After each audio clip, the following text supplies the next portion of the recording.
Ciri onoliya manotan Bisakha Manjhi ing leka arho aima hor ko argoyna ina bas ko adom kodo cha dokan se adom ar kodo apan apin hor ko sab keda mur kon argo kate thoda sangin nyok ge senok huyuk tinya eskar giye hor kore nyu da ho jani bang nyamoa Onate mitang cha dokan sur sen kate dokaning koy kedeya mit gilas nyu da ar uni gein kuli kedeya Horipur atu oka horting chalaa uni gei leya dinya Horipur em chalaa one nyelok kan mitang dahar sen akan baihar dhare dhare te ona hor tege chalak me Amdo jani pahillem hijuk kana banga hej duñ hej akan gya enkhan aima din laha onate hor koñ hiring utar akada chika tegiñ hej dareyaa bahre ring kami kana tehiñ nonde khon gapa hande tehiñ ho kin uduk dareyak kete ora gomke saw ror ropor kating odong hej akana nyel tege huyuk tinya chet kana nongkate mitang bhagi sagai set bhagi topol ohoging topa ochoa dokan sur rege mitang haram hor nirlung sahih e durup akan tahe maila mitang gamchare chet e gher jutet tahe khan ing koyok kate metadinya henda babu Horipurem chalaa dela horing udu ama ing hocho ondeging chalaa bhagina gate huñ nyam kedeya ado taram ling ehobena laha lahate haram hor uni tayom ing bana hor ge thirthar jani kuli kupli rina phet geling panja jongkan apan apin nongkate tin ghadik chong apan apin ling tahekan ar nongkate tin ghadik ge bang tahen gano onate uni haram ge ehob keda galmaraw dahar are khet ko uduk kate metadinya noy nyelok kan khet ko ona kodo aleyak ge tahekana noa ko chok do aleyak ge enkhan chedak chong khil ge nyurha akan bhador bonga nebetar to chet moj harier rakap koa men kate ge thir utarena buj kidañ uni ho jani atu redo bai tahena aduñ kuli kedeya chedak baba am do atu re bam tahente bai bai te ror ruwar kida chedak banga tahe kan giyeñ tobe kuli dohड़ा kedete jani adi lajaw paraw ge bujhaw kida jahana kayaka lekay men kida cheding layama babu adi lajaw paraw reyak katha teheñ kon mole turuy serma pahil orak khoni odong chalaw lena odong chalaw do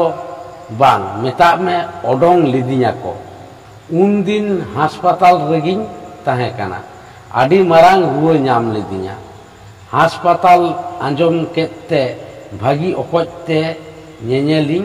dhurawena nyel kedeñ adi napay getay ti janga hormo tedo okoye men kiya ruwa hasu khone beret hej akana kuli kedeñ chikalentem jaha ko meta marang ruwa hormo bari ona geto ruwa hasu reyak katha do okoye men kiya nit bhagi khan dhinang wari ona leite lajaw do chida hormo tahen khan ruwa hasu ho tho nyanyam giya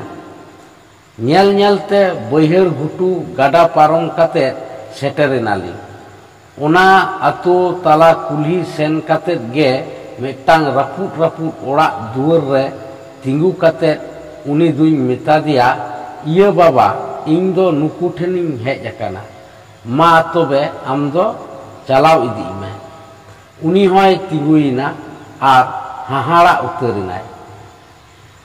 आलेरेन पेड़ा कान गिया एनहो बांगेम लई lathe तो चिकातिं लैयामा आम होतो balm कुली लिदिया एनखान इं दुñ उरुम lathe मेगेया आमा कथा वार्ता भितरी रेगे आम दो इरेन बालाñ आपात कान गिया मेन तेगिñ बुझ अकादा आम दो बाबूरेन बालाते तीस पे बलाव काना उना दो ताहे अचो बाबा मेन कातेद गे बाना हॉलिंग बोलोयना ओड़ाग से राचा रेगे मिट्टां पारकम बिल ताहे काना उना रेगे लिंग दुरुब एना बालाñ एरा हारे फारे लोटा दा आते हेज एना जोहार व्यवहार कुली कुपली काते भागी बड़ी खबरे हताव किदा बाबा आबेन मेन मेन तेगे बानार मेटकिन पेड़े पेड़े उतरेन तया हें आयो अलिंगे बेटा दो उकुरी मेनाय गया ओड़ा रेगे ताहेना चिका कते ओडोंगोआ उनी हो चेद बेन मेनेदा आयो हाय चांदो इं दुñ जहां लेन गे एनखान हपनिं दो चिदा नाम केदेया बालाñ एरागी मेता दिया ओडोंगो मेताय पे आलोय चुकू को मा ओड़ा भीतर खन सानाम कथा आंजम काते बालाñ दोय ओडोक हेजना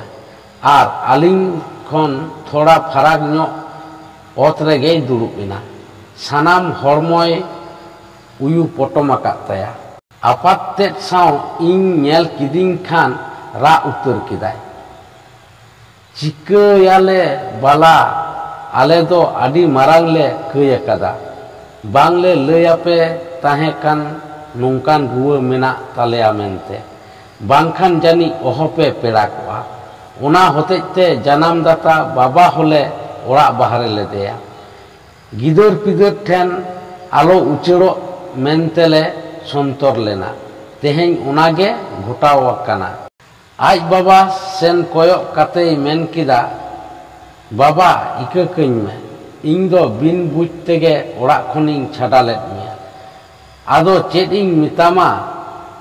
से आम ठेन खन चेद इं कोय जुंगा बेटा आलम रागा आलम हमरा आम हम बेस उतरोआ इंगिं भर्ती कमा हास्पाताल बांखान आश्रम रे इं तो जनाम दाता आमरेन नुआ कोड़ाम खन चिकातिं कोटा छाड़ा कमा आपात होई काते हपना दुख हारकेत ओहन नेल सहाव किया आलम भावना जहां लेकातिं बेस ओचो में गया बाबा इन हुñ बेसोआ बेस ओचोኛम बाम हिरकौña बांगा बेटा बांग हें हो बाला भागीना बाबा ताबो होय रुआड़ हेजना जतना तबो आंजम केदा आदो आले हो किमिन ताबो ले इदी तोरा किना तिहिं गेबो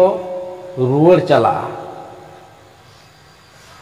चांडा चांडी सापड़ाव काले पे गिदर को मेता को पे आले हो आदि मारांग ले कय अकादा गिद्र को बांगले लय अकावात कोआ ओड़ा रे बांगले ताहेना बाला कुड़ी तपेगे हर ठेन आंजम काते रुआ बोतरते बांग को रेबेनोक कान ताहे निया बार रोड रोपड़ बुझाव बड़ा काते ले हेज अकाना आदो बांग को बोतरोआ आपे हो तो मेद सामांग रे बाबा पे नेल केदेया बेस काते हेज अकान ताबोना सानाम बड़ी रुआ दो बांग सुमाना उंगड़ा पुंगड़ा हो बांग ᱧᱟᱧᱟᱢᱟ आर एटा लेका नोआ दो उचेड़ हो बांग उचेड़ोआ रान हो मेना गिया ऑक्तो नापित रान ओचो लेन खान बेस दो बन बेसोक गिया ओना लैते सानाम लेका बंदेज हो मेना गिया आदो आलोबन बोतरक मा रुआ नेलते आलोबो हिरकावाको मा मौज मौज सगै दाया दुलार माया आलोबो तोपाक गिडिमा हें बाला ठीक गेपे मेनेदा मेनखान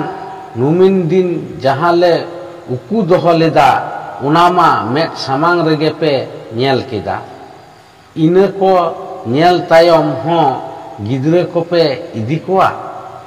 नोआ लैते लाजाव रिया दो बानुआ आबो चारियो कोर जहां आबो एटेट फोटो माकात बोना उना पाचरी दोन पारम आबो होबन उमलिक मा चेक जूत डिगी मिगी बेड़ाय राकाब आकाना।